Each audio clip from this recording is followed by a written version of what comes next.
there, Magic the Gathering faithful. Welcome to another edition of our pack openings. I'm Brian from Less Magic, More Gathering, and we're going to do a Ravnica Allegiance pre-release pack. Now, it's been a while since this set was released, so obviously this is a little behind schedule, but I think before I went on my deployment, I had opened a Rakdos Ravnica Allegiance pack, but this one is Azorius, so something different. Didn't have anything other than Rakdos available at the time, but I came across this online. I thought, hey, let's get that and let's do a pack opening video. I'm going to try and do some shorter videos, just general stuff. We're going to crack some stuff open here and there, and show you what we get, and that's going to be it. Nothing too exciting as far as like giveaways. We got plenty of those coming out, and we've got all kinds of stuff for that. But we're just doing a pack opening, so cross my fingers on something good. I like the collector stuff. I like getting the ones with the stamp on it because they're made specially for the set. So I'll take it.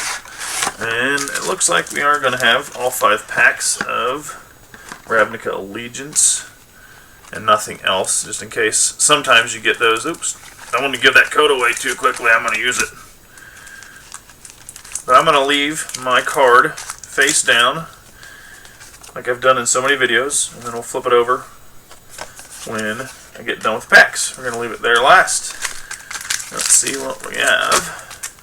It is a Thopter token, by the way, with my code on the back. Thopter! And I will use that later, sometime. So 5 packs, is that all we're getting out of here? I thought it used to be 6 packs. I feel like it's one less. I don't know. Maybe I'm thinking wrong. Well, not a big deal. Alright, go Feral Maka, Coral Commando, Bring to Trial, Soar from Hydra, Undercity's Embrace, Stony Strength, Burning Tree Vandal, yep, lost one, Imperious Oligarch, Watchful Giant, and Active Treason, and on to our uncommons. I'm not going to read them all, just wanted to rattle a few off, kind of refresh everybody's brain of some of the stuff that comes in these packs. So we got Basilica Bellhaunt. We've got a Resolute Watchdog. We also have a Swirling Torrent, and our rare is Ethereal Absolution, and that one's the 6-drop enchantment. Creatures you control get a +1/+1. Creatures your opponents control get a -1/-1. You can pay 4 and exile a target card from an opponent's graveyard. If it was a creature card, you create a 1/1 white and black spirit creature token with flying. So there's that ability, and we got a Rakdos Guildgate to come with that pack, and a Spirit token. Good old Spirit tokens. Leave my comments up there out of the way. Alright, so there's pack 1.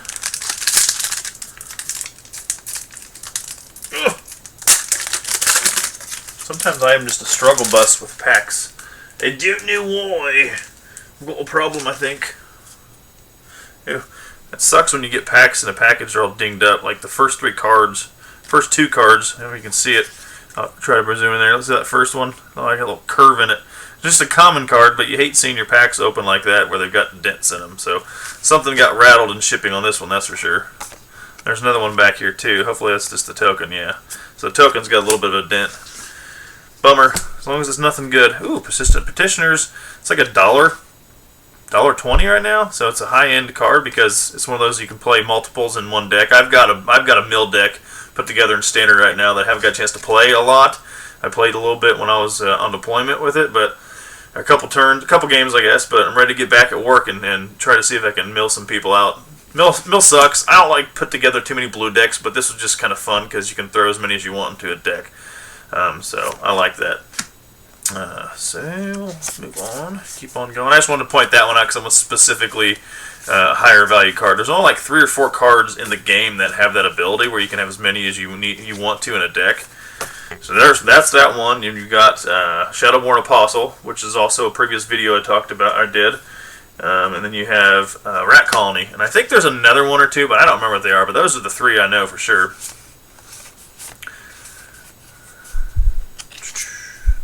Alright, and we have an Enraged Ceratok, Regenesis, Spirit of the Spires, and our rare is Simic Ascendancy. It's a 2-drop enchantment. 2 enchantments in a row. You pay 3 and put a +1/+1 counter on target creature. Whenever one or more 1/1 counters are put on a creature you control, put that many growth counters on Simic Ascendancy. At the beginning of your upkeep, if Simic Ascendancy has 20 or more growth counters on it, you win the game. I put together a jank deck to try to get to this level. There's a lot of options out right now, especially with the proliferate that's going on in these sets. And I think there's some stuff that's additional to Theros Beyond Death cards that have some counter abilities, which would be pretty good and working. I haven't added them yet to this one I put together, and it's still a work in progress because some of these jank decks, as fun as they sound, to try to win with 20 counters on it, not easy to do. It gets nixed really quick, so there's a lot of stuff you got to put into it to kind of make it happen. But I still like the card nonetheless. It's still fun to play. And I don't even know where I'm putting the lands. Simic Guildgate for our land. We already went over the token because it had a bend in it. Stupid bend.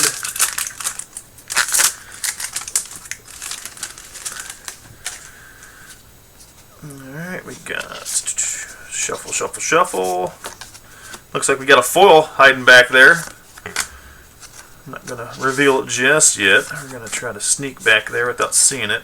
I feel like I keep shuffling too far back. Alright, here we go. Uncommons, we have Consecrate and Consume. We've got Ministrant Obligation. Firebrand Artist. Or Fireblade Artist, I can't read very well. Don't ask me why I said Firebrand. I guess it was something I was thinking of. Awaken the Erstwhile. And that is a 5-drop sorcery. Each player discards all the cards in their hand, then creates that many 2/2 black zombie creature tokens. So that's pretty good if you're really forcing players' hands. So each player discards a card in their hand and then create that many. So I mean, if it's something where you know you got an opponent, maybe by chance you this is like a side to what's the word?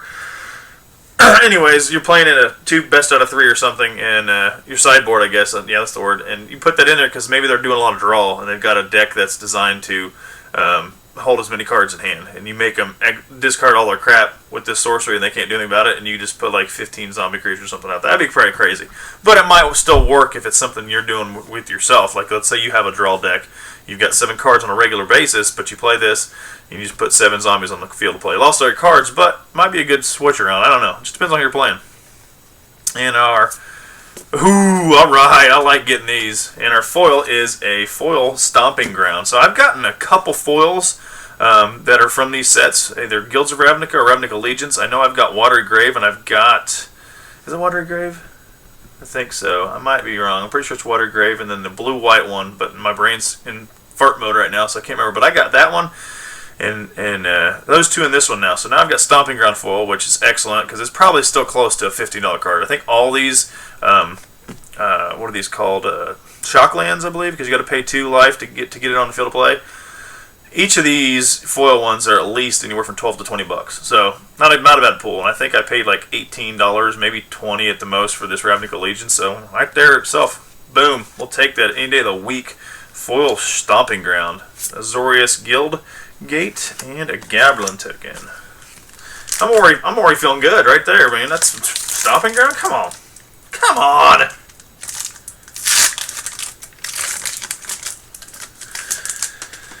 Come on! Stomping Ground. Digging it. Oh, we got another messed up token in the back. Frog Lizard. Oh, wrong pile. Sorry, I like to keep my stuff somewhat organized. It's easier to sort through them. So many cards as I go through, it happens a lot. Alright, Thirsting Shade. I'm still looking for those high-end cards that are commons and uncommons. Not a lot of them in these sets, but you got a lot at the stage. You got obviously Persistent Petitioners, and I'm thinking there's a couple other ones that might have a higher end value to them. We got Trollbred Guardian, Sentinel's Mark, Wall of Lost Thoughts. That's always a fun one. That's also with Persistent Petitioners in my mill deck, and you can see why. It's a 2-drop creature wall defender. When Wall of Lost Thoughts enters the battlefield, target player puts the top 4 cards of their library into their graveyard. So, I mean, right there you're just milling off the bat. And for a 2-drop, pretty disgusting to an extent. And we've got Electro Dominance for our rare card. It is a 2-drop with X cost.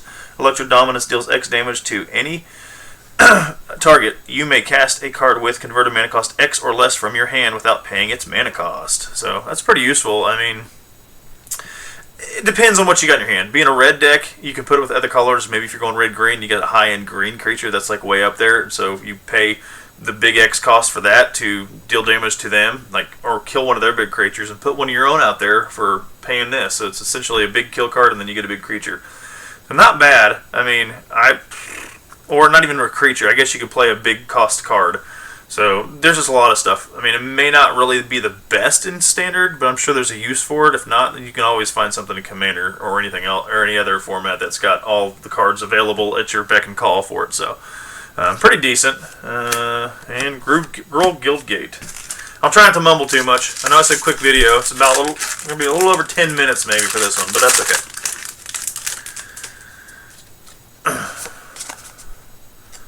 Still, another Persistent Petitioner. I'll take those all day, every day. High-end cards for commons.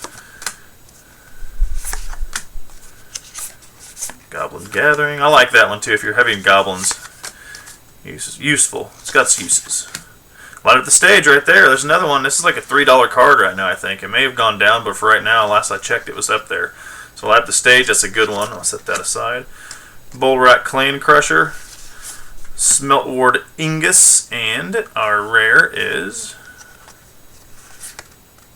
we got a two-sided rare. It is Warrant and Warden. So the first half is an instant. I'll turn it this way so we can see it. First half is an instant, and it's a 2-drop. Put target attacking or blocking creature on top of its owner's library.